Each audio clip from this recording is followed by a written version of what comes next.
चलिए आज का तीसरा क्वेश्चन है कि हम चक्रवृद्धि ब्याज की दर कैसे निकालेंगे, है ना। अगर एक राशि को हम बैंक में इन्वेस्ट करते हैं और चक्रवृद्धि ब्याज की दर से अगर 3 साल के बाद वो खुद का 1.6 गुना और 5 साल के बाद अगर खुद का 2.5 गुना हो जाए तो ब्याज की दर कितनी होगी।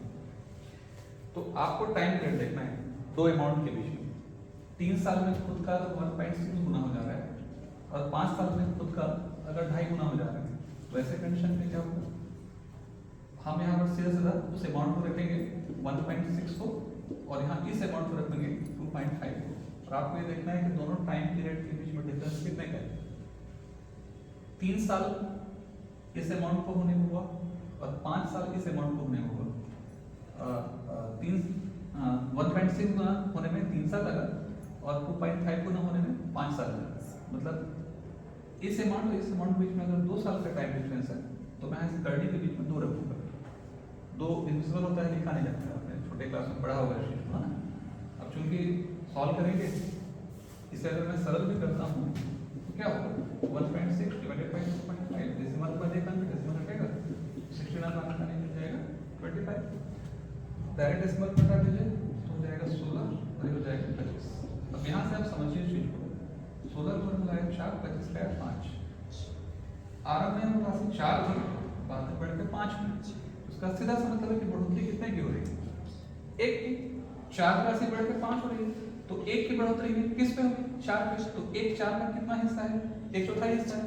1/4 हिस्से पे 25% रहते हैं, यानी बढ़ोतरी हुई 1 की, किस पे होगी 4 का। तो 1 4 का कितना हिस्सा है, किसी भी हिस्से को हम 100 से मल्टीप्लाई करते हैं तो परसेंट में कन्वर्ट हो जाता है।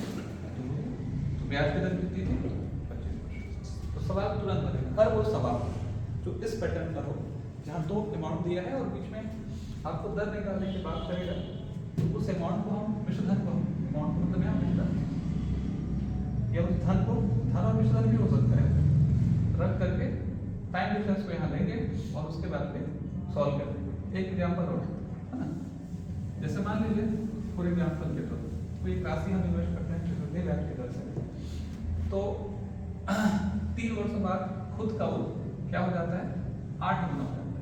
इसे आप बिठा दीजिए ना, एक सवाल दिए, एक कंडीशन बता रहे हैं कि कोई राशि चक्रवृद्धि ब्याज की दर से 3 साल बाद खुद की अगर 8 गुनी हो जाए तो ब्याज की दर कितनी, वो राशि आरंभ में कितनी नहीं पता, हमने मान लिया P, बाद में क्या हो जाएगी खुद की 8 गुनी, क्या हो जाएगा 8। इस राशि को 8 गुना होने के लिए 3 साल लग रहा है, तो यहाँ पर मैं रखूंगा 3 और यहाँ रखूंगा 3, ये बहुत इंपॉर्टेंट है। तो P से P कैंसिल होगा तो यहाँ बचेगा घनमूल 1 और यहाँ बचेगा घनमूल 8। और आपको पता है कि 1 का घनमूल होता है 1, 8 का घनमूल होता है कितना 2। तो 1 था तो 1 से बढ़ के कितना हो 2, तो बढ़ोतरी कितने की हो रही है 1, किस पे हो रही है 1 पे। तो 1 का कितना हिस्सा है 100 हिस्सा है, 100वां हिस्सा है या 100 से गुणा कर दीजिए तो ब्याज की दर कितनी हो जाएगी। हर सवाल बनाया जा सकता है, बस 2 टाइम पीरियड आपको ध्यान रखना, ठीक है।